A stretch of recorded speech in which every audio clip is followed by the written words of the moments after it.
Môj kamarát stratil 500 000 eur sebe a jeho známym v krypte Forexe. V tomto videu ti poviem univerzálny kľúč k bezpečnému a stále výnosnému investovaniu. Poprvé, maj finančnú rezervu. Najprv si vytvor krátkodobú a strednodobú rezervu, aby si ochránil svoje dlhodobé úspory. Po druhé, poznaj svoje financie. Sleduj svoje príjmy, výdavky, dlhy a majetok.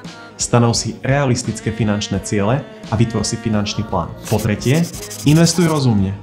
Vkladaj peniaze len do nástrojov, ktorým rozumieš, nikdy neinvestuj peniaze, ktoré si nemôžeš dovoliť stratiť. Po štvrté, minimalizuj riziko. Diverzifikuj svoje portfólio, zváž konzervatívnejšie stratégie a buď opatrný pri rizikových aktívach, ako sú kryptomeny. Po piate, vzdelávaj sa a konzultuj s odborníkmi. Získaj znalosti o investovaní, overuj si investičné platformy a v prípade potreby sa poraď s odborníkom. Ak potrebuješ poradiť, napíš mi do komentára slovo kľúč a spoločne sa na to pozrieme.